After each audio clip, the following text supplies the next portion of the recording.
ప్రార్థన చేసుకుందామండి. కళ్ళు మూసుకోండి. ప్రేమ కలిగిన మా తండ్రి, ఈ దినమున మీ నామాన్ని స్మరించటానికి కన్న తండ్రిగా మీలోని కోరికలను తెలుసుకొని నెరవేర్చుటకు మా మనోనేత్రాలను తెరువమని వేడుకుంటూ, కూర్చున్న మీ పిల్లలు లేక ప్రపంచవ్యాప్తంగా మీ మాటలు వినుచున్న మీ పిల్లలు విని వాళ్ళని వాళ్ళు మోసం చేసుకొనకుండా, వినబడినది అనగా మీ నోటి ద్వారా చెప్పబడి వ్రాయబడినది అయిన మహాజ్ఞాన గ్రంథమైన పవిత్రమైన బైబిలులోని ప్రతి మాట గ్రహించుటకు మనోనేత్రాలు తెరవండి. యేసునామాని ప్రార్థన అడుగుచున్నాము తండ్రి, ఆమేన్. పిల్లలారా, బైబిలు చరిత్ర ఒకసారి మనం ఆలోచిస్తే ఇది ఒక అపూర్వమైన మనిషి సాధించలేని సుదీర్ఘ ప్రణాళికల్లో వ్రాయబడి ఒకచోట చేర్చబడి భద్రపరచబడి ఈరోజు మన ముందుకు వచ్చింది. సుమారు 1600 క్రీస్తు శకం 1600 సంవత్సరాల వెనకకు వెళితే ఇది మనిషి సాధించాడా? ఎలా సంపాదించాడు? ఏ విధంగా ఈ కాల గమనాన్ని దాటుకుంటూ ఆయా తరాలలో భద్రపరచబడి చదవబడి ప్రజల మధ్యకొచ్చిన చిన్ని చిన్ని ఘట్టాల నుండి ప్రపంచం అంతా ఈరోజు ఈయన మాటలు, దాని గురించిన ఈ మాటలు ఒకేసారి వినగలుగుతుంది అంటే అది దేవుని మహా ఆలోచన ఉందని ముఖ్యంగా బైబిల్ ఉపనిషటి or research centres, college of Bible technologies పిల్లలు తెలుసుకోవాలి. బైబిల్ మనం మొత్తం 66 పుస్తకాలలో ఆరంభం నుండి చివరి వరకు పరిశీలిస్తే ఆదాము నుండి మోషే వరకు కూడా పితరులకు చెప్పబడిన దేవుని మాటలుగానే కనబడుతున్నాయి. వ్రాయబడినవిగా కాదు, చెప్పబడినవి. ఆ రోజుల్లో ఆదాము నుండి మోషే వరకు ఎవరో రాసినవి కావు, వ్రాయబడలేదు, చెప్పబడినవి మాత్రమే. ఎందుకంటే దేవుడు చెప్పిన మాటలు పితరుల ద్వారా, ప్రవక్తల ద్వారా, భక్తుల ద్వారా దేవుడు చెప్పగా వాళ్ళు వెళ్ళి ప్రజలతో చెప్పేవాళ్ళు. ఇక వ్రాతరూపకంగా మనం ఆలోచిస్తే ప్రారంభం ఎంత అమోఘమైనదంటే, చెప్పటానికి దేవుని దగ్గర నుంచి వచ్చిన ఒక దేవదూత, మోషే ఎక్కిన సీనాయి కొండ పైన ఉరుములు, మంటలు, పొగ, ఆ మధ్య దేవదూత వచ్చి సీనాయి కొండ మీద మోషేతో చెబుతున్న మాటలు. ఆ సమయంలో గొర్రె కానీ, మేక కానీ, మనిషి కానీ, ఎవ్వరు, ఏ జీవి ఆ కొండను తాకినా ప్రాణాలు పోగొట్టుకునే స్థితి దేవుడు తన మాటలను మోషేతో చెప్పుచుండగా సంభవించే భయంకరమైన పరిస్థితి. అనగా దేవుని మాటలను కేవలము ఒక దూత సీనాయి కొండ మీదకు దిగి మోషేని రమ్మని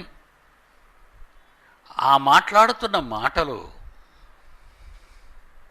అగ్ని కణాలుగా మండిపోతూ సీనాయి కొండ రాళ్లలో ఒక రాతి మీద చెక్కబడిన స్థితి మనం చూస్తుంటే ఆహా,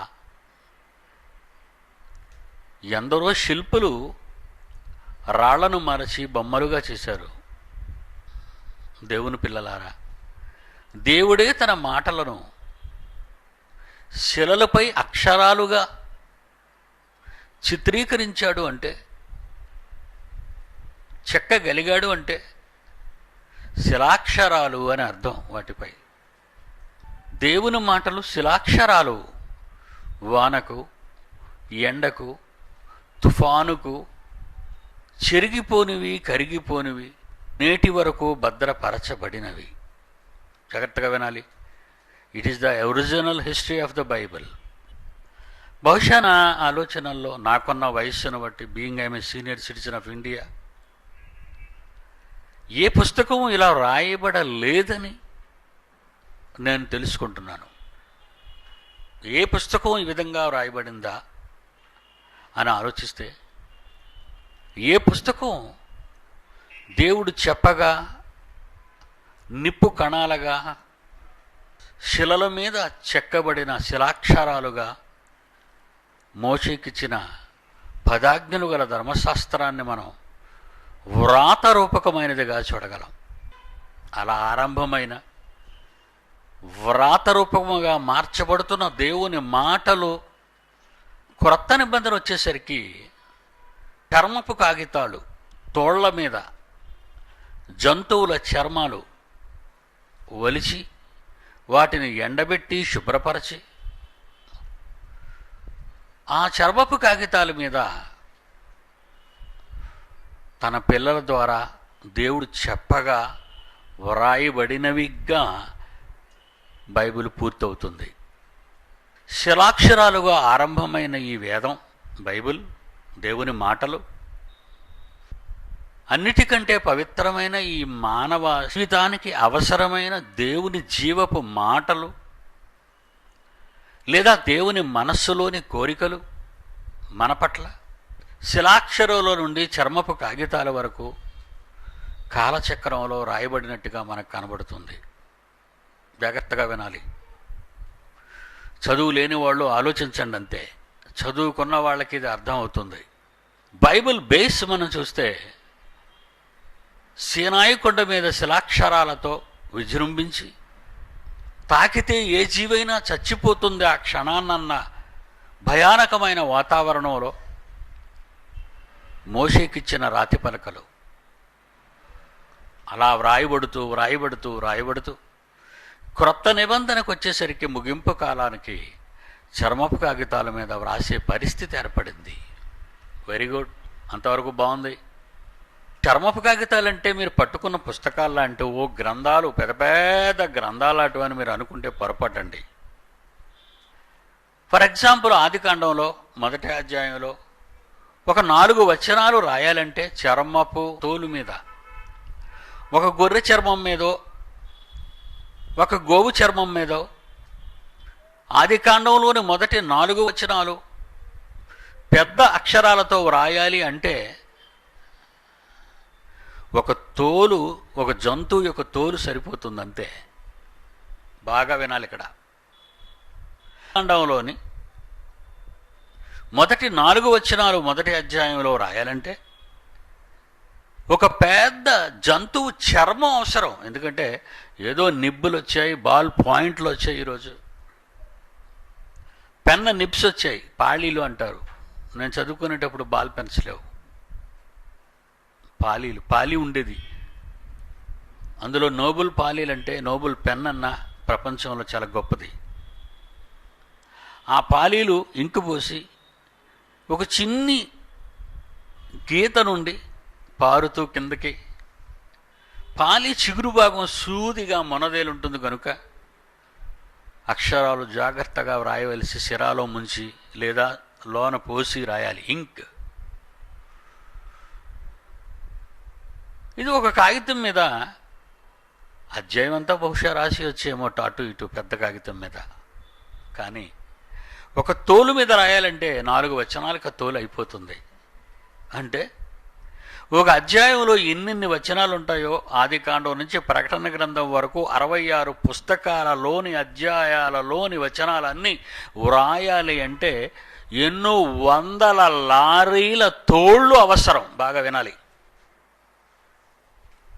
యూనివర్సిటీలో పరీక్షలు రాయడానికి వస్తుంటారు పిల్లలు, కాగితాలు అడుగుతుంటారు. పరీక్ష రాసేటప్పుడు ఇంకొక అడిషనల్ షీట్ ఇవ్వండి, ఇంకొక అడిషనల్ షీట్ ఇవ్వండి, ఇంకొక అడిషనల్ షీట్ ఇవ్వండి, అటు ఇటు రాస్తుంటారు. ఎన్నో షీట్లు రాస్తుంటారు సమాధానాలు వాటిపై. కానీ ఆ రోజు ఆ తోళ్ళు భద్రపరచబడాలి, జంతువులు చంపబడాలా, తోళ్ళు శుభ్రపరచబడాలి, ఆరబెట్టాలి. ఆరిన తరువాత అక్షరం ఎక్కువ కాలం నిలబడినట్లు చిన్ని చిన్ని అక్షరాలతో కాక పెద్ద పెద్ద అక్షరాలతో వ్రాయబడాలి. అలా వ్రాయటానికి 4 వచనాలకు ఒక తోలు అయిపోతుంది అని మీరు అనుకుంటే, బైబిల్ అంతా 66 పుస్తకాలలో ఉన్న వచనాలన్నీ వ్రాయాలి అంటే ఎన్ని వందల లారీలు అవసరమో మీరు ఆలోచించండి. ఏమండి, బైబిల్ చదవడానికి 300 లారీలు రప్పించండి చదువుతానని ఎవడైనా ఆ రోజుల్లో ప్రపంచంలో అనగలడా? బైబిల్ రాయాలి అంటే, లేదా బైబిల్ చదవాలి అని మీరు అనుకుంటే కొన్ని వందల లారీలు క్యూలో ఉంటాయి. ఎప్పుడు చదువుతావు? ఒక్కొక్క పెద్ద ఆదికాండం అని ఒక పెద్ద చుట్టిప్పాలి, గ్రంథపు చుట్ట, భారీ క్రేన్లతో ఎత్తాలి దాన్ని. అది పరవాలి. ఒక చర్మపు కాగితాన్ని నీకున్న బెడ్రూమ్ సగం అయిపోద్ది, ఆ పక్కన నిలబడి నువ్వు చదవాలి. కనుక చదవని రోజులవి. అది మీరు తెలుసుకోవాల్సిన పాయింట్. ఉన్నా చదవని రోజులు, ఉన్నా దొరకని రోజులు. బైబిలు ఉన్నా, చర్మపు కాగితాల మీద వ్రాయబడిన బైబిలు ఉన్నా నీకు దొరకని కాలం అది, నీవు చదవలేని కాలం అది. ఎందుకంటే పెద్ద పెద్ద జమీందారుల దగ్గర, రాజుల దగ్గర, చక్రవర్తుల దగ్గర భద్రపరచబడ్డాయి ఇవన్నీ కూడా. దేవుడు భద్రపరచుకుంటూ వచ్చాడర్రా.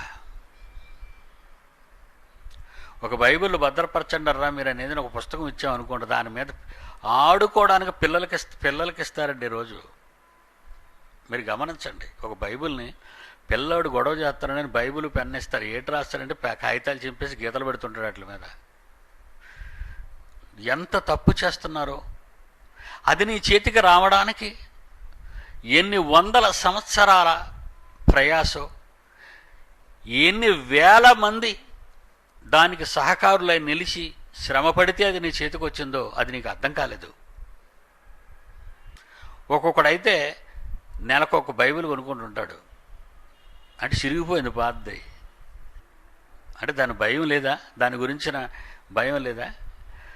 మీ పిల్లలు అల్లరి చేసినప్పుడు 1000 రూపాయల నోటు ఆడుకోవడానికి పెన్ను ఏవో. అంటే బైబిల్ బొత్తిగా నిరాకరించారన్నమాట.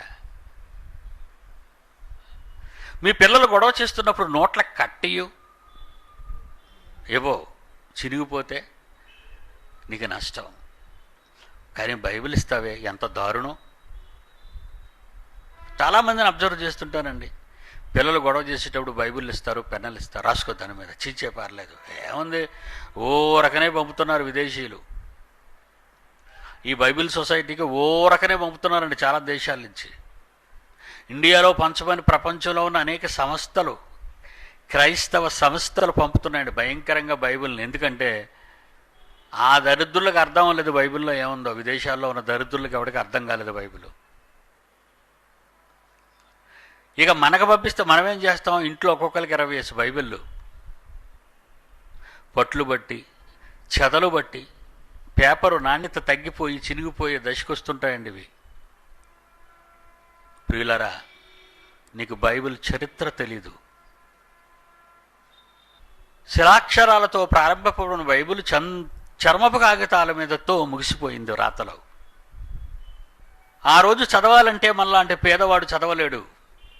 రాజులు చదవాలి, చక్రవర్తులు చదవాలి, కోట్లకు పగడెత్తిన కోటీశ్వరులు చదవాలే తప్ప మన చేతులకు అది రాదు. మహాజ్ఞాన గ్రంథాన్ని దేవుడు కాపాడుతూ ప్రారంభ శతాబ్దపు మొదటి 100 ఏళ్ల ముగింపుకు వచ్చేసరికి ఈ కాగితాల మీద, చర్మపు కాగితాల మీద ముద్రించబడినదై భద్రపరచబడింది. ఇవి ఒక చోట లేవని బైబిల్ ప్రకారంగా మీకు తెలుసు. పౌలు గారు మాట్లాడినప్పుడు కానీ పలానా దగ్గర నేను వదిలిచ్చాను, ఆ చర్మపు కాగితాలు చుట్టూ అది పట్టుకొని రా అంటాడు. అది మనకు తెలుసు. ఇప్పుడు టైం లేదు అవన్నీ చూడటానికి. ఇలా చేతులు మారుతూ, సంఘాలు మారుతూ ప్రారంభ శతాబ్దంలో రాయబడుతున్న ఈ మహాజ్ఞాన గ్రంథం మొదటి శతాబ్దపు ముగింపునకు, అనగా చివరి పుస్తకమైన ప్రకటన గ్రంథం రాయడానికి జెబెదయి కుమారుల్లో ఒకడైన యోహాను పద్మాసు ద్వీపంలో ప్రవాసిగా ఉంటూ చడి ముగింపు పుస్తకాన్ని. మహాజ్ఞాన గ్రంథం అంతటితో పూర్తయిపోయింది. అక్కడ నుంచి ప్రపంచాన్ని పరిపాలించిన చివరి సామ్రాజ్యమైన రోమా సామ్రాజ్యం నుండి యేసుక్రీస్తు కాలం, యేసుక్రీస్తు రోమా సామ్రాజ్య పాలనలోనే జన్మించాడు ఆయన కూడా. కనుక బలీయమైన ఈ సామ్రాజ్యం, కఠినమైన కఠోరమైన ఈ రోమా సామ్రాజ్యం, ఎందుకంటే వాళ్ళు బలులు అర్పించేటప్పుడు గలిలయలోని యూదులను కూడా చంపేవాళ్ళు. వాళ్ళ జంతువులతో పాటు వీళ్ళని కూడా బలేసేవారు అని లూకా 13లో మీకు కనిపిస్తుంది ప్రారంభ వచనాల్లో. దేవుని పిల్లలరా, అలా భద్రపరచబడిన ఈ మహాజ్ఞాన గ్రంథం 2వ శతాబ్దం నుంచి 16వ శతాబ్దం వరకు ప్రపంచానికి తెలీదు, నిశ్శబ్దతలోనికి వెళ్ళిపోయింది. మహాజ్ఞానం నేను పుట్టినంత వరకు నిశ్శబ్దతలోనికి వెళ్ళిందని చెప్పడానికి నేను గర్వపడతాను. ఎందుకంటే ఇక్కడ నుంచి మీరు వినాలి. అలా సామ్రాజ్య అధికారాలకు తగలబెట్టవలసింది, చింపి పాడేయవలసినటువంటి మహాగ్రంథాన్ని ఈనాటి వరకు క్రీస్తు విరోధులైన ఎందరో బైబిలు దైవ గ్రంథం కాదు అని ఇప్పుడే మీరు ఈ పాటలో విన్నారు. అంటే మూర్ఖుల నోరు ఈరోజు ముయించగలిగాము అంటే పిడి సుందరరావే. వాడొక్కడికే తెలుసు బైబిల్ గురించి, ఇంకెవ్వడికి ప్రపంచంలో తెలీదు. తెలియని ఒక మహా రహస్యాన్ని, ప్రపంచ చరిత్రకారులు గుర్తించిన ఒక మహాజ్ఞాన విషయాన్ని, మరుగు చేయబడినది చెప్పబడనది ఒకటి ఇప్పుడు నా నోట మీకు రాబోతుంది. బైబిల్ గురించి దేవుడు ఆలోచనల్లో ఈ నా మాటలు ప్రపంచ ప్రజలందరికీ తెలియాలి. ఈ నా మాటలు అంత్యకాలానికి ప్రపంచ ప్రజలందరి చేతికి వెళ్ళాలి. ఈ నా మాటలు ప్రపంచ ప్రజలందరూ వినాలి అనే ఆలోచనతో ఏదో ఒక సామ్రాజ్యాన్ని ప్రపంచాన్ని జయించేదానిగా చెయ్యాలి అని ఆలోచనలో దేవుడున్నాడు. నేను చెప్పిన మాట వినాలి అంటే నా ఇంట్లో వాళ్ళే వింటారు, లేకపోతే వినకపోవచ్చు. ఒక భారత ప్రధాని తనొక్కడు చెబితే వినరు. పార్లమెంటుతో కూర్చోవాలి. ఒక చట్టాన్ని చేసే ముందు, ఒక ఆజ్ఞను జారీ చేసే ముందు, అంతవరకు అది చట్టంలో లేకపోతే, అంతవరకు అది ఎన్నడూ పార్లమెంట్లో మాట్లాడకపోతే 500కు పైగా ఉన్న వాళ్ళు కూర్చోవాలి. అది 2 సభల అధికారాన్ని పొందాలి, ఆమోద ముద్ర వేయించుకోవాలి. ఒకటి లోక్సభ, 2 రాజ్యసభ. ఇన్ని సభలలో అపోజిషన్ పార్టీ వాళ్ళు ఎన్నో మెలికలు పెట్టి,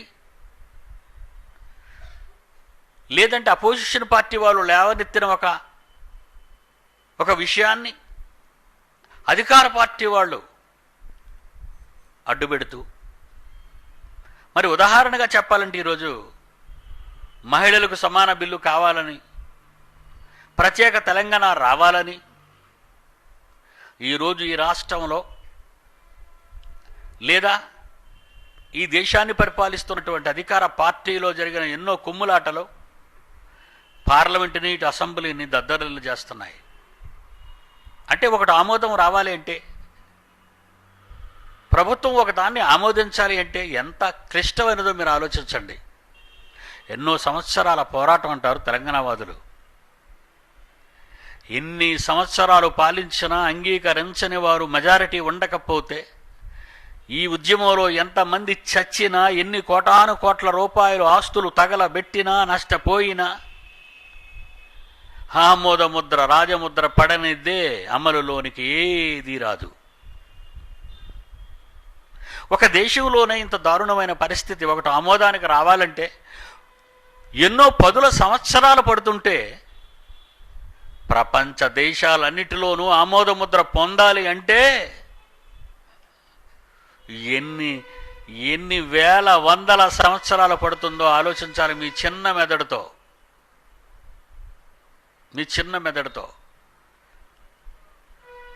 కనుక దేవుడు సంకల్పించిన ఈ మహాజ్ఞానాన్ని ప్రపంచ ప్రజలు తెలుసుకోవాలి అంటే, ప్రపంచాన్ని పాలించే బలీయమైన సామ్రాజ్యం రావాలన్న ఆలోచన దేవునికి వచ్చింది. అందుకే దానియేలు గ్రంథంలో ఒక సింహాసనం మీద ఒకను కూర్చోబెట్టాలన్నా, ఒక అధికారాన్ని, ఒక రాజు అధికారాన్ని నిలబెట్టాలన్నా, ఒక పార్టీని, ఈ దేశాన్ని పార్టీ పరిపాలించాలన్నా సింహాసనం మీద తోసేవాడు ఆయనే, సింహాసనం మీద నిలబెట్టేవాడు ఆయన అంటున్నాడు దానియేలు. క్రీస్తు పూర్వం పరిపాలించిన మహా సామ్రాజ్యాల 4 గురించి మాట్లాడుతూ, ఇదే నేను సోనియాకి రాసిన ఉత్తరం. ఏముంది నాయన దానియేలు గ్రంథం 2వ అధ్యాయము 21వ వచనం చూడండి ప్రియులారా. ఆయన కాలములను సమయములను మార్చువాడై ఉంటాడు. సర్వేశ్వరుడైన నీ తండ్రి, నా తండ్రి దేవుడు రాజులను తోసేస్తాడు. తరచుకుంటే సింహాసనాల మీద నుండి నియమించుచు ఉన్నవాడును. రాజులను ఎవరిని కోరుకుంటాడో అతను నీకు సింహాసనం మీద కూర్చోబెడతాడు. సౌలును తోసేశాడు, దావీదును రప్పించుకున్నాడు. అధికారాలు రావాలంటే దేవుని చిత్తంలో ఉన్నాయి. అధికారాలన్నీ దేవుని చేతిలో ఉన్నాయని రోమపత్రిక 13వ అధ్యాయము మొదటి వచనం చూడండి. అధికారాలన్నీ ప్రపంచంలో ఉన్న అధికారాలన్నీ దేవుని వలన కలిగినది. 13వ అధ్యాయం ప్రారంభ వచనం, దేవుని వలన దేవునివి కలిగినవి తప్ప మరి ఏ అధికారము లేదు. ఉన్న అధికారములు దేవుని వలననే నియమింపబడ్డాయి. అనుకున్న దేవుడు, శక్తిమంతుడైన దేవుడు ప్రపంచంలో ఏదో ఒక దేశాన్ని నిలబెట్టాలి. ఎందుకో తెలుసా? వాడి వంశం కోసం కాదు, వాడి కోసం కాదు, వాడి ప్రజల కోసం కాదు. ఇక్కడ చాలా జాగ్రత్తగా వినాలి. చరిత్ర ఎరుగని మహాజ్ఞానం ఇది. దావీదుకి ఇచ్చిన మాట ప్రకారంగా దావీదులో నీచుడు పుట్టిన సింహాసనం ఎక్కించాడు. అలాంటి సింహాసనం కోసం కాదు ఆయన అంటున్నది. అలాంటి అధికారం కోసం కాదు దేవుడు అంటున్నది. తాను వ్రాయించిన మాటలు మోషే నుండి కడపటివాడైన యోహాను వరకు, ఆది కాండము నుంచి ప్రకటన గ్రంథం వరకు భద్రపరచబడిన 66 పుస్తకాల చర్మపు కాగితపు చుట్టలను ఒకే చోటికి చేర్చి ముద్రించబడిన తరువాత ప్రపంచంలోని ప్రతివాని చేతులకు వెళ్ళటానికి ఆయన ఒక అధికారాన్ని నిలబెట్టాడు. అదే రవి అస్తమించని సామ్రాజ్యం. చెప్పండి ఏంటిది అది? బ్రిటిష్ సామ్రాజ్యం. జార్జ్ చక్రవర్తులు ప్రతిభ కాదు, డివైడ్ అండ్ రూల్ అనే మీరనుకున్న పదం కాదు. బాగా వినాలి, ఇది చరిత్రకారులకు తెలియని నిజమైన చరిత్ర. ఇది జార్జ్ చక్రవర్తుల ప్రభావం కాదు. వాళ్ళ వంశంలో పుట్టిన మహావీరుల, యుద్ధ వీరుల ప్రతిభ కాదు. వాళ్ళు కనిపెట్టిన ఫిరంగుల బలం కాదు. బాగా వినాలి, ప్రపంచంలో ప్రతి ఒక్కరూ దీన్ని వినాలి. దేవుడు దానికి రవిస్తమించని సామ్రాజ్యంగా ఎందుకు చేశాడు అంటే, మోషేకిచ్చిన రాతి పలకల నుండి క్రొత్త నిబంధనలో చివరి పుస్తకమైన ప్రకటన గ్రంథము రాయబడిన చర్మపు కాగితాల వరకు ప్రతి మాట ఒక చోట చేర్చబడి, ప్రతి మాట ఒక చోట చేర్చబడి, అలా చేర్చబడిన మ్యూజియం పేరే ఇంగ్లాండ్ దేశంలోని అతిపెద్ద మ్యూజియం రా. అక్కడే ఉందర్రా బైబిల్. ఎందుకు అలకిచ్చాడో తెలుసా? రే, రాజులు అనుకుంటున్నారా మీరు? భక్తులని కాదు వాళ్ళు. God blessed United states of America కాదు. బాగా వినాలి చరిత్ర. తన మాటలను తన ప్రజలకు అందించాలని ఎరిగిన దేవుడు అనాది సంకల్పము నుండి, ఆది కాండము నుండి ప్రకటన గ్రంథం వరకు తన పిల్లలతో తన మాటలను తెలుపుటకు దేవుడు రాయించిన పవిత్రమైన ప్రేమ లేఖ అన్నాడు జాన్సన్ దాన్ని. 66 పుస్తకాలతో ఉన్న ఈ ప్రేమ లేఖ, దేవుని మనస్సు, 66 పుస్తకాలతో నిండిన దేవుని మనస్సే హోలీ బైబుల్. ఎవడో పనికి మాలిన వాడు కారు కూతరకు వస్తున్నాడు, it's not a word of God అని తినేస్తాను అలాంటి వాళ్ళందరినీ. చరిత్ర తెలియని సన్నాసులు ఆడుతున్న మాట అది. అసలు ఈ ప్రపంచ చరిత్రకారులకే చరిత్ర తెలియదు అన్నప్పుడు ఎవడో ఒక మొరనున్న పనికి రానివాడు మాట్లాడుతున్న మాటలండి ఇవన్నీ. రగస్తమించిన సామ్రాజ్యంగా బ్రిటిష్ సామ్రాజ్యానికి పట్టాభిషేకం చేసిన వాడే సృష్టికర్త అయిన మన తండ్రి దేవుడు. ఎందుకో తెలుసా? ప్రపంచాన్ని జయించండిరా మీరు. ప్రపంచాన్ని జయించే బలాన్ని నేను మీకు ఎందుకు ఇచ్చానో తెలుసా? నా మాటలు ప్రపంచానికి చెప్పాలి, నా మాటలు ప్రపంచ ప్రజలలోని ప్రతి వాని చోటికి వెళ్ళాలి. అందుకే ఈరోజు వెలిగిపోతున్న అగ్ర రాజ్యాలలో ఉన్న చైనా దేవుని మాటలను ధిక్కరించిన కమ్యూనిస్టు పరిపాలన కూలదీశాడు ఆయన. రష్యాలో ఎందరు దేవుణ్ణి కాదన్నారో వాళ్ళందరినీ మట్టి కరిపించాడు. బైబిల్ ప్రతి దేశంలో ప్రవేశించింది. కాదన్న దేశంలో, ఈనాడు సౌదీ అరేబియాలో బైబిల్ లేదా? ప్రార్థన చేసేవాడిని బైబిల్ దొరికితే మూసేమన్నాడు వాడి చట్టంలో. కానీ అది లోన ప్రవేశించిన సంగతి ఆ దరిద్రులకు తెలియదు. ఎందుకో తెలుసా? ఈ రోజు అడవి దేశాలుగా, ఎడారి ప్రాంతాలుగా పిలువబడిన గల్ఫ్ దేశాలన్నీ, జాగ్రత్తగా వినాలి, గల్ఫ్ దేశాల చరిత్ర, ఎడారి భూభాగాలై సముద్ర దొంగలుగా బ్రతికిన వాళ్ళ గత చరిత్ర, ఎడారి సముద్రపు దొంగలుగా పిలువబడిన గత చరిత్ర. వాళ్ళ కింద ఉన్న నూనె గ్యాస్, పెట్రోలియం నిల్వలు విపరీతంగా ఉన్న కారణంగా దొంగలుగా బ్రతికిన వాళ్ళ కాలంలో దొంగలకు దోచుకోవటమే తప్ప సాధించడం తెలియని ఆ రోజుల్లో బ్రిటిష్ వాళ్ళని, అమెరికా వాళ్ళని ఆహ్వానించి మా కింద ఉన్నటువంటి ఆయిల్నంతా మీకు కావలసినంత తీసుకుని పోయి మిగతాది మాకు వదులు అంటే వదలబడిన దానితో కోటీశ్వరులుగా ఈరోజు కులుకుతున్నాయి గల్ఫ్ దేశాలన్నీ. ఖతార్, దోహా ఖతార్ అంటాడు, లేదంటే బహ్రాన్ అంటాడు, లేదంటే సౌదీ అంటాడు, లేదంటే ఇరాన్, ఇరాక్, ఎన్ని దేశాలు ఉన్నాయో చూడండి ఈరోజు మీరు ప్రపంచ పటంలో. అరబ్ దేశాలు. ఈరోజు వాళ్ళంతా బైబిల్కి శత్రువులు. వాళ్ళు. కానీ వాళ్ళ కిందున్న నూనె బావులు తవ్వడానికి ఒక మేధావి వరకు రావాలి. అలా వచ్చిన వాళ్ళు అమెరికన్స్ అండ్ బ్రిటిషర్స్. వాళ్ళు వచ్చి చర్చిలు కట్టుకొని ఆరాధనలు ప్రారంభిస్తూ బైబిల్ నా దేశాల్లో ప్రవేశపెట్టింది ఘనత బ్రిటిషుడికి వచ్చింది. అదండి చరిత్ర. గల్ఫ్ దేశాల్లో చేరిన అమెరికన్స్, గల్ఫ్ దేశాల్లో చేరిన బ్రిటిషర్స్ క్రైస్తవ దేశాల అధికారానికి లోబడి వాళ్ళు చాలా కాలం వాళ్ళ స్థలాలలో, దేవుడంటే విరోధులైన వాళ్ళ స్థలాలలో దేవాలయాలు కట్టుకోమన్నారు. వాళ్ళ కోటర్స్ను కట్టుకోమన్నారు. కోట్లాది రూపాయలు వాళ్ళకి పెట్టుబడి పెట్టారు. వాళ్ళ దేశానికి అపారమైన ఆయిల్ సంపదలు వెళ్ళిపోమన్నారు. కడసారిగా మాకు వదిలేయమన్నారు. అలా ప్రవేశించిందండి గ్రేట్ బ్రిటన్ లోపలికి. అలా ప్రపంచ దేశాల కట్టుదిట్టమైన గల్ఫ్ దేశాలన్నింటిలో బైబిల్ ప్రవేశించేసింది.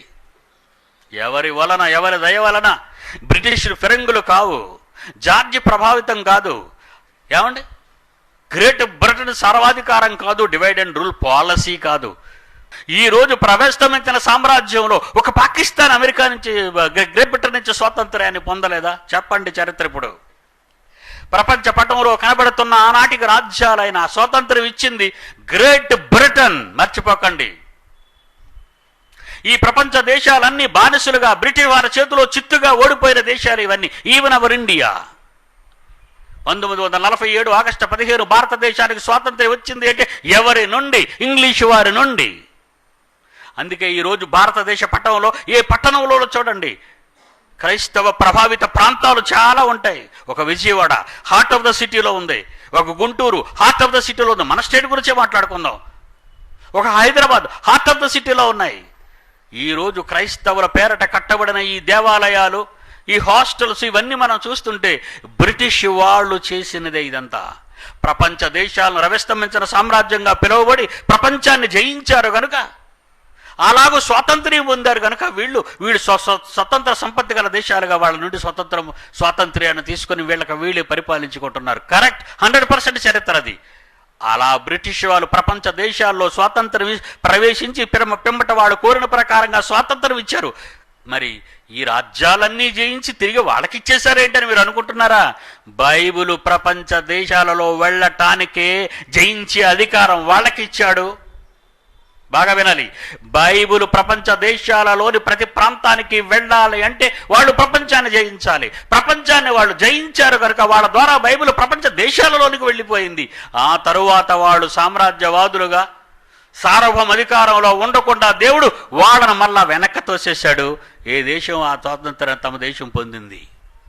ఇదంతా స్వాతంత్రం ఇచ్చింది ఎందుకు, అసలు స్వతంత్రం లేకుండా చేసింది ఎందుకని మీరు ఆలోచిస్తే, ఆ మూలానికి వెళ్తే డిఎన్ఏ ఎలాగైతే నువ్వు చూస్తావో ఒక సైంటిస్ట్గా, ఒక మానవ డిఎన్ఏలో ఉన్న రహస్యాలను ఛేదించడానికి ఈరోజు మానవ శరీర సైంటిస్టులు ఈరోజు ఆలోచిస్తున్నారు. ఎలాగ ఆలోచిస్తున్నారు? డిఎన్ఏలో ఉన్న మూలకం గురించి. ఈరోజు బైబిల్ మూలకం గురించి మనం ఆలోచిస్తే, రవస్తమించిన సామ్రాజ్యంలో బ్రిటిష్ సామ్రాజ్యాన్ని దేవుడు ఎందుకు నిలబెట్టాడు అంటే, ప్రపంచ దేశాలలోనికి శిలాక్షరాలతో ప్రారంభమైన మోషే మాటల నుండి చర్మపు కాగితాల మీద వ్రాయబడిన యోహాను పద్మాసు ద్వీపంలో ఉన్న కాలం వరకు వ్రాయబడిన 66 పుస్తకాలలో ఉన్న ఈ మహాజ్ఞానం బ్రిటిషర్స్ అయినా, రష్యన్స్ అయినా, అమెరికన్స్ అయినా, పాకిస్తానీస్ అయినా, ఇండియన్స్ అయినా, ప్రపంచంలో ఉన్న ప్రతి మనిషి ఒకే మనిషి నుండి పుట్టాడు కనుక, ఆ మనిషి అన్నవాడు దేవుని నుండి వచ్చాడు కనుక, దేవుని నుండి వచ్చిన వాళ్ళంతా దేవుని పిల్లలు గనుక బ్రతకాలి ఎలాగో అని చెప్పటానికి దేవుడు రాయించిన చరిత్రే the holy Bible. Only one and only the holy Bible, one and only the book by holy Bible. ప్రపంచంలో ఏకైక పుస్తకం, మహాజ్ఞాన గ్రంథం. Because it's not a religious book. 16వ శతాబ్దం 15వ శతాబ్దం వచ్చింది. చర్మపు కాగితాల మీద భద్రపరిచిన దేవుడు ఈ జ్ఞానాన్ని బ్రిటన్ దేశంలో ఒక మహనీయుడిని పుట్టించింది. అతడి పేరే జాన్ గూటన్బర్గ్. ప్రపంచ దేశాలన్నీ బ్రిటిష్ సార్వభౌమాధికారం కింద లోబడిన కాలంలో జాన్ గూటన్బర్గ్ పుట్టాడు. అత్యంతరాన్ని కనిపెట్టే జ్ఞానాన్ని ప్రసాదించాడు దేవుడు అతడికి. అలా ప్రవేశపెట్టిన జ్ఞానంతో అత్యంతరాన్ని కనిపెట్టిన తర్వాత మహనీయుడైన జాన్ గూటన్బర్గ్ మొట్టమొదట ముద్రించిన తొలి పుస్తకం దేవుని పుస్తకం, దట్ ఈస్ బైబిల్. వండర్ఫుల్ అండి. Hats up to the history. ఏ పుస్తకం లేదా? తన పుస్తకాన్ని ముందు ఆయన విడుదల చేసుకోవాలి. నువ్వు నీ పుస్తకాన్ని ఏం కాకుండా ఇవాళ రాసేతో తెల్లారికి ముద్రలోకి వచ్చేస్తుంది. ఇవాళ ఏదో పనికిరాని చెత్త పుస్తకం రాసేసరికి మీడియా వాళ్ళందరూ చేరి ఆ దరిద్రుడి దగ్గరికి మేము వార్తల్లో వేసేస్తాం ఇచ్చి అంటారు. ఒక రచయితను, ఒక ముద్రణ యంత్రాన్ని కనిపెట్టే ఒక మహనీయుని పుట్టించాడు. ఆ దేశంలో ఎందుకు, ఇండియాలో పుడితే నువ్వు చేయు కనుక. అంతేనారా? పాకిస్తాన్లో పుట్టినాడు మొట్టమొదటి బైబిల్ ముద్రిస్తాడా? కమ్యూనిస్టులు పరిపాలిస్తున్న చైనా, మాస్కో, యుఎస్ఎస్ఆర్ లేదా రష్యా దేశంలో, చైనాలో కానీ, రష్యాలో కానీ, పాకిస్తాన్లో కానీ దేవుడు లేడనుకునే ఏ దేశాల్లోనైనా అత్యంతరాన్ని కనిపెట్టినటువంటి ఇతను పుట్టుంటే, బాగా వినాలి మీరు, వాడు బైబిల్ని ఎందుకు ముద్రిస్తాడు మొదటి పుస్తకంగా? దేవుడు చూసారా ఎంత తెలివైన వాడు. తన మనిషిని పుట్టించుకున్నాడు. ఎక్కడ పుట్టించాలో, ప్రపంచాన్ని జయించే రవిస్తమించిన సామ్రాజ్యంలో, బ్రిటిష్ సార్వభౌమ అధికారంలో, ప్రపంచంపై పెత్తనం చేస్తున్న ఆ రాజ్యంలో తన కొడుకును పుట్టించుకున్నాడు. Is John Gutenberg. బైబిల్ ముద్రించబడింది. ముద్రించబడిన బైబిల్ వేలు లక్షల కోట్లు అధికారంలో ఉన్న బ్రిటిష్ అధికారం కింద ఉన్న ప్రపంచ దేశాలన్నిటిలోకి ముద్రించబడిన బైబిల్ వెళ్ళిపోయింది. WhatsApp wonderful God, wonderful. నువ్వేమో పిల్లడికి ఇచ్చి పెన్నుతో రాసుకోమంటావు. దీని చరిత్ర నీకేం తెలుసు? పొట్లాలు చుట్టుకునేవాడు నువ్వు. న్యూస్ పేపరా ఈవేళ చదివేసి రేపు చింపేయడానికి దాన్ని ఏమరా? ఎంత మహాజ్ఞాన గ్రంథం నువ్వు చేతికి రావడానికి దేవుడు ఎంత చరిత్ర నిండిపోయాడో చూసారా?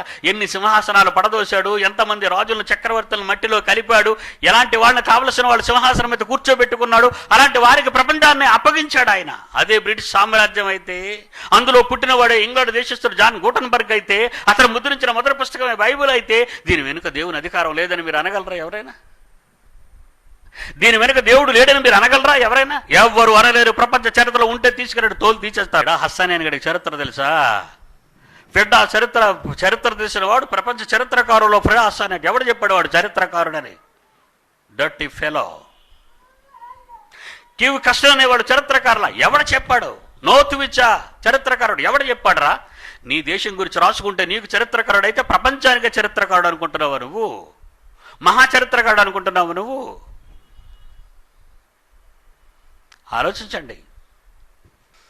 గొప్పవాడు దేవుడు. 4వ అధ్యాయము. దేవుడు చాలా గొప్పవాడు. పుస్తకం వచ్చింది, బైబిల్ వచ్చిందా? పుస్తకం వచ్చిన బైబిల్లో ఉన్నది అర్థం అవ్వలేదు మీకు. ఏటండి, ఎన్నో వేల సంవత్సరాల సమిష్టి కృషితో దేవుడు 24 గంటలు ఈ వాక్యం నీ చేతికి రావాలని ఎంత బాధపడ్డాడండి ఆయన. మాటలు చెబితే మరిచిపోతున్నారని వ్రాతపూర్వకమైనటువంటి లానిచ్చాడు మీకు. అబ్రహాముకు చెబితే ఆయన గర్భాన్ని పుట్టిన వారు ఎంతో మంది నాశనం అయితే, ఇస్సాకు చెబితే ఎంతో మంది నాశనం అయిపోతే ఆ గర్భం నుండి వచ్చిన వారు, యాకోబుకు చెబితే ఎంతో మంది నాశనం అయిపోయారు ఆ తరము వాళ్ళు. ఎంతమంది నాశనం అయిపోయారండి ఆ రోజుల్లో. చెప్పబడితేనే చెడిపోతున్నారే, వ్రాయించాడు చదువుతావని ఒకళ్ళు. ఏంటి ఈ రోజున నా వయసు 63 సంవత్సరాలండి. ఈ క్షణం చూసేది మళ్ళీ పక్కకి వెళ్ళేసరికి మర్చిపోతున్నాను. నేను చూస్తానండి, బైబిల్ చదువుతాను, పక్కకి వెళ్ళేసరికి మర్చిపోతున్నాను, నేను దాన్ని మర్చిపోతున్నాను. మళ్ళీ బైబిల్ చదువుతాను, మర్చిపోతున్నానండి, అందుకే చదువుతున్నాను. మర్చిపోతావనే దేవుడు ఈ మహాజ్ఞాన గ్రంథాన్ని అక్షరాల రూపంలో కాగితాల మీద వ్రాయించి, బాగా వినాలి, ఇది ఒక పాయింట్, ప్రపంచంలో లిపున్న భాషల అన్నిటిలోకి తర్జుమా చేయబడిన మొట్టమొదటి గ్రంథం ది బైబిల్. ఏ పుస్తకంలో రాసుకోండి, కాగితాల మీద ఛాలెంజ్ చేయండి ఎవరినైనా. లిపి ఉన్న భాషలో లిపి వ్రాయగలిగిన భాష ఏదైనా ఉంటే అందులో కూడా తర్జుమా చేయబడిపోయింది బైబిల్. దేవుడు ఎందుకండి ఇంత కష్టపడుతున్నాడు? ఆలోచించండి. దేవుడు ఎందుకండి ఇంత కష్టపడుతున్నాడు? నువ్వు చదవాలని, నువ్వు తెలుసుకోవాలని. తెలుసుకుంటున్నావా? నీకా? నేను చదువుకొని చెబుతాను రండర్రా అంటే మీరు వచ్చారా? ఇవాళ ఎందుకోనండి ఒక 25% బిఫోర్ 9:45 వచ్చేసారు. ఇవాళ తలుపులు వేసేస్తాను అనుకున్నారేమో. కష్టపడి ఇంత ఆవేదనతో మండిపోతూ రగల్చబడిన నేను ఎందుకు చెప్తున్నానో తెలుసా? నీ కన్న తండ్రి నీ చేత చదివించాలని, నువ్వు నేర్చుకోవాలని, అలాగును నువ్వు జీవించాలని, కలలుగన్నా ఆయన కాలాన్ని గుర్తు చేసుకోవాలని. అలా చదివితేనే కానీ ఈ ప్రమాణ గ్రంథాన్ని నువ్వు జీర్ణించుకుంటేనే తప్ప నిత్య జీవానికి రావని, తన సన్నిధిని చేరలేవని, తన హక్కున చేరబడలేవని దేవుడు చెప్పిన మహాజ్ఞానం అండి ఇది. ఎవడైనా నేర్చుకుంటాడు చెప్తే యాంటీ థింకింగ్. నా గురించి చెప్పాడు, నన్నే అవమానించాడు. ఎందుకురా మీ జీవితాలు అలాగైపోతున్నాయి? నీ మీద నాకు కక్ష ఏంటి? మీ మీద నాకేమైనా కక్ష ఉందా? బాగుపడితే పరలోకంలో అడుగు పెడతారు, తిరుగుబాటు చేస్తే దెబ్బతినేది మీరే. ఆలోచించండి. ఇన్ని సంవత్సరాల తరువాత బైబిల్ మనిషి చేతిలోకి వస్తే ఆడికి అర్థమైందంటే వచ్చింది కూడా చదవటం లేదండి. చెబుతాం రండర్రా, పాఠాలు నేర్చుకుంటారా అంటే రండర్రా, మహాజ్ఞానాన్ని దీని చరిత్ర చూడండిరా, రండి నేర్చుకోండి, రండి మేము చెబుతున్నామని రీసెర్చ్ సెంటర్లో ప్రపంచవ్యాప్తంగా బైబిల్ కాలేజీలు, ప్రపంచవ్యాప్తంగా ఎన్ని ఎఫిలియేటెడ్ కాలేజెస్ ఉన్నాయండి ఈరోజు మాకు, హండ్రెడ్స్. నా పిల్లలు దేవుని వాక్యాన్ని ప్రకటిస్తున్నారండి. నా పిల్లలు ప్రిన్సిపాల్స్గా, రీసెర్చ్ సెంటర్స్ కోఆర్డినేటర్స్గా ఎంతోమంది పిల్లలు ప్రపంచవ్యాప్తంగా ఈ మహాజ్ఞాన గ్రంథాన్ని పట్టిపోదు. ఈవెన్ గల్ఫ్ దేశాల్లో కూడా ఈరోజు చెప్తున్నారండి. వాళ్ళు కూడా వాళ్ళని చూస్తే అరెస్ట్ చేస్తారు. వాళ్ళు అంతకన్నా చేసేది ఏం లేదు. అయినా తెగించారు. దేవుని కోసం సాహసం చేశారు. వాక్యం పంచకూడదన్న చోట వాక్యాన్ని పంచుతున్న ఆ పిల్లలు గొప్ప. వాక్యం వినగలిగే మహాసద్భాగ్యం కలిగిన మీరు రాకుండా బయటకు పోతున్నారే, రాకుండా మీరు తిరుగుతున్నారే గాలికి, మీరు ఎలాగ పరలోకానికి వెళ్తారు? మహాజ్ఞాన గ్రంథం మానవుల చేతికి వచ్చేసరికి మతశాఖలో పెంతుకోస్తాడట, సెవెంత్ డే ఓడట, సెలోన్ పెంతుకోస్తాడట, మరి బ్యాప్టిస్ట్ ఓడట, మరి CSI church of South India వాడట. ఏమండి మళ్ళీ ఈ సంస్థల్లో మాదిగ వాళ్ళట, మాలవాళ్ళట, కమ్మవాళ్ళట, కాపులట. ఆహాహా, ఏమర్థమైంది బైబిల్ మీకు? ఏమర్థమైంది బైబిల్ మీకు? కులం అర్థమైందా? వర్గం అర్థమైందా? ప్రాంతం అర్థమైందా? డబ్బిచ్చేవాడు నీకు అర్థమయ్యాడు? ఆ పేరు కుక్క అని పెట్టుకుంటాడు. పెట్టుకుంటారా నాన్న? నీ కోట్లు ఎత్తే కుక్క అని పెట్టుకుంటావు, పిచ్చి కుక్క అని కూడా పెట్టుకుంటారు 10 పైసలు ఇస్తే. నువ్వు దేవుని కుమారుడు అనే సంగతి మర్చిపోయి ఎంత తప్పు చేస్తున్నావు చూసావా? చూద్దాం, రెఫరెన్సులు చూద్దాం. ఇప్పుడు తిమోతికి రాసిన 2వ పత్రిక 1వ అధ్యాయం 10-11 వచనాలు జాగ్రత్తగా రాసుకోండి. తిమోతికి రాసిన 2వ పత్రిక 1వ అధ్యాయం 10-11 వచనాలు. మన క్రియలను బట్టి కాక తన స్వకీయ సంకల్పం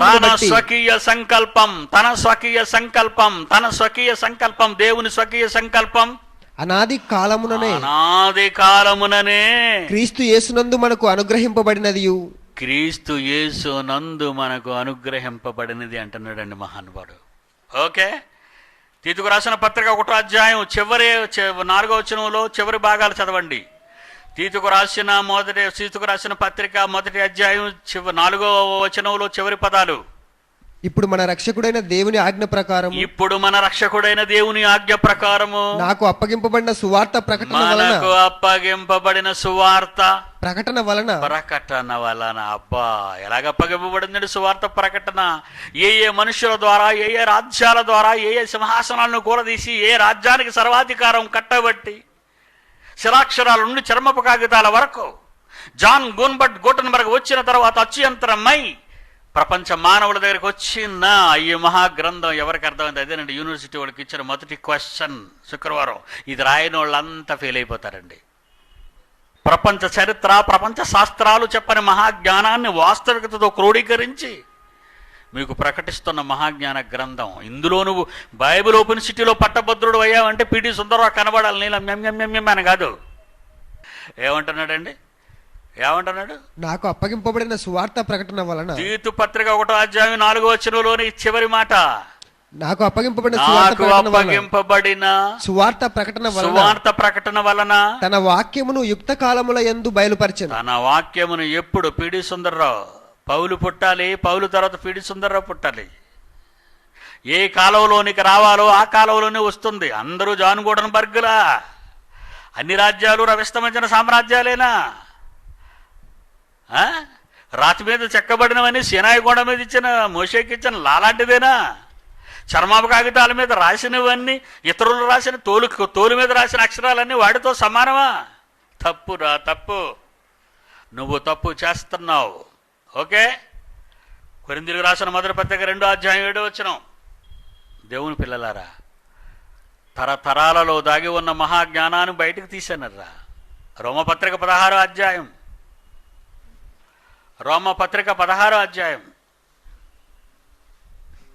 25-27 వచనాలు చూడండి. మహాద్భుతం వర్రా, మహాద్భుతం.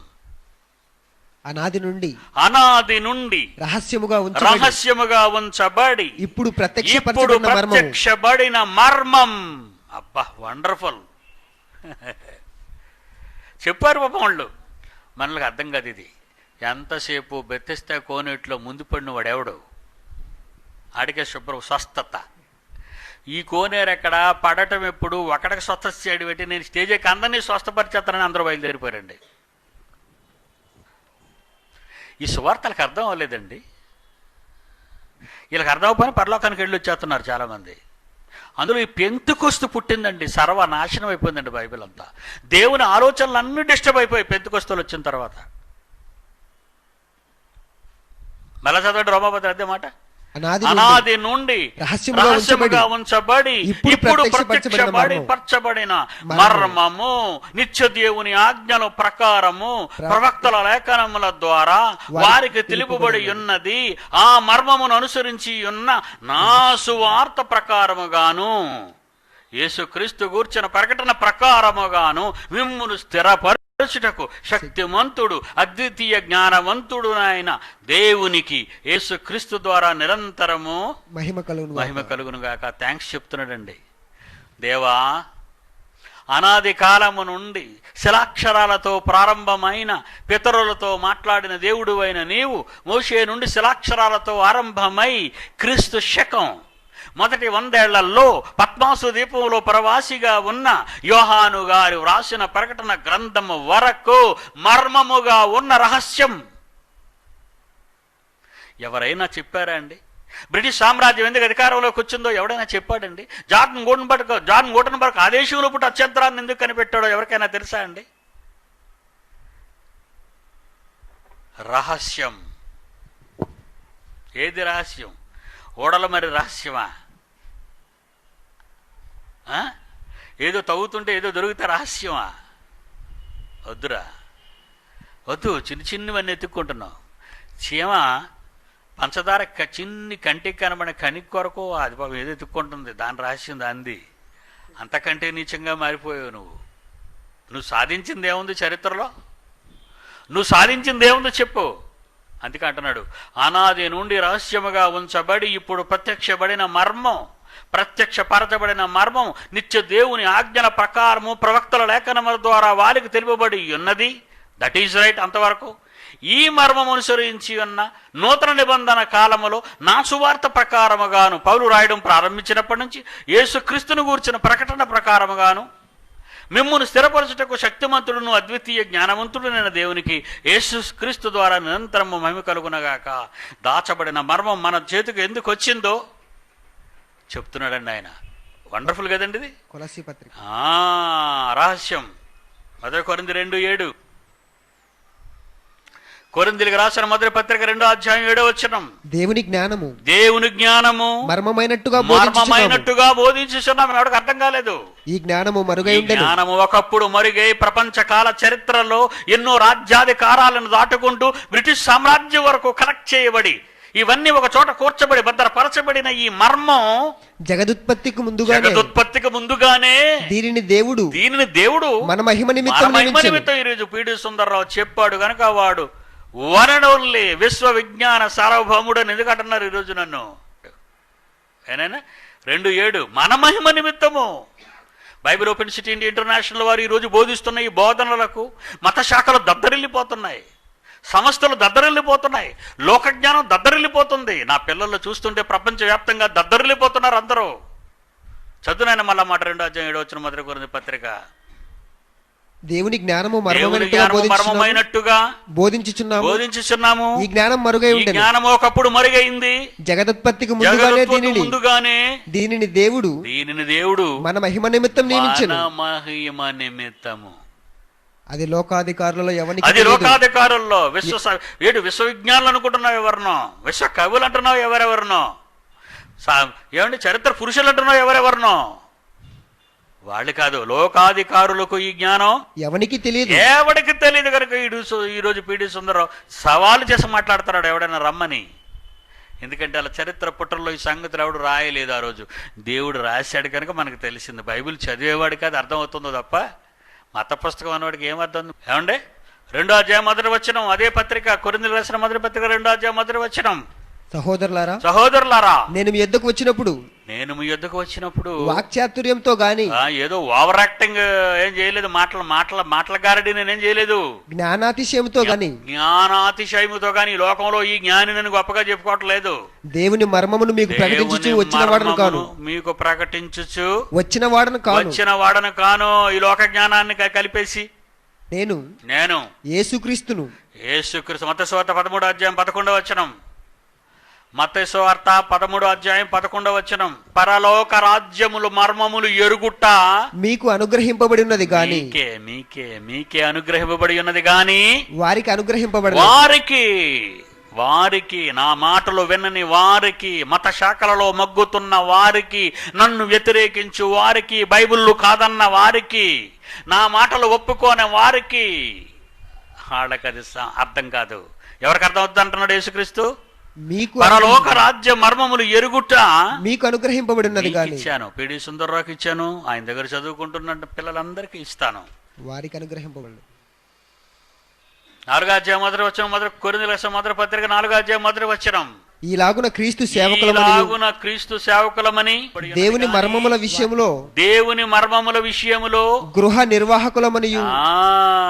మేమే నిర్వహించగలం.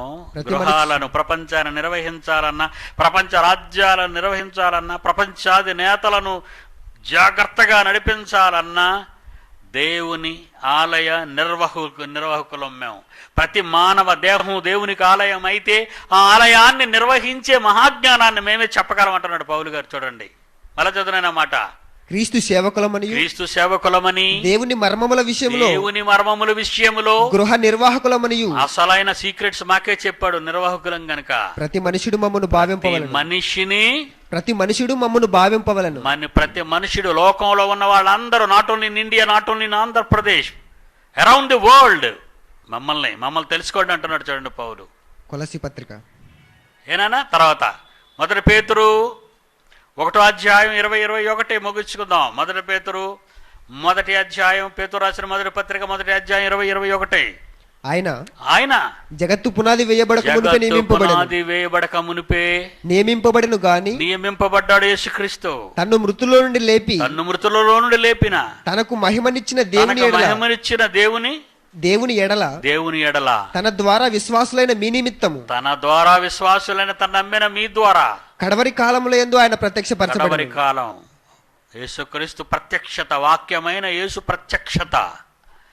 నేనే వాక్యమాది యందు ఉండెను, వాక్యము దేవుని యొద్ద ఉండెను, ఆ వాక్యం శరీరధారి అయి లోకానికి వచ్చిన మహాజ్ఞానాన్ని, ఆ జ్ఞానిని చంపింది ఇశ్రాయేలు. ఈ యూదులు చంపేశారు. అన్యజనులు మనం దాన్ని తెచ్చుకున్నాం, సొంతం చేసుకున్నాం, కైవసం చేసుకున్నాం ఆ జ్ఞానాన్ని. ఎవరు పిల్లలారా,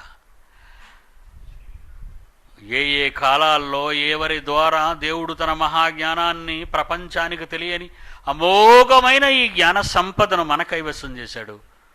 బైబిల్ చరిత్ర, బైబిల్ వెనుకటి స్టోరీ, యథార్థ గాథ మీరు విన్నారు.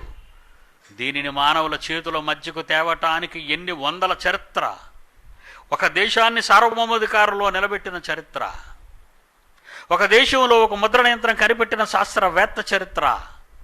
అలా ముద్రించబడిన ప్రతి పుస్తకం ప్రప్రథమంలో ప్రపంచంలో మొదట కావటం, ఆ కావటమైన ఆ పుస్తకం ప్రపంచ భాషలన్నిటిలోకి ముద్రించబడిన చరిత్ర బైబిల్ చరిత్ర దిగిన Bible open university India international వారి చరిత్ర ప్రపంచం తెలుసుకోవాలి. That is Bible. పై పని చదివేవాడికి ఏమర్థం అవుతుందండి? మత పుస్తకం అన్నాడు పిచ్చివాడు, మత పుస్తకం మత జ్ఞానం అన్నాడు ఒక వెర్రివాడు. అర్థమైతే కళ్ళకు అద్దుకుంటాడు ఒక జ్ఞానవంతుడు. కళ్ళు మూసుకోండి. ప్రేమ కలిగిన మా తండ్రి,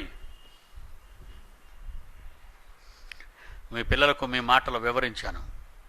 ప్రపంచంలో నెట్ట ముందు కూర్చున్న ఎందరూ దీనిని వీక్షించారో తలెత్తుకొని తిరిగేలా రోషాన్ని కలిగిన వారుగా ప్రపంచ శాస్త్రవేత్తలను తలదన్నే మహిమపరిచే మీ పిల్లలుగా వారిని దీవించమని వేడుకుంటూ యేసు వారి పరిశుద్ధ నామాన్ని ప్రార్థన అడుగుచున్నాము తండ్రి. ఆమెన్.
ఏ తండ్రి రాయించని ఈ గ్రంథం,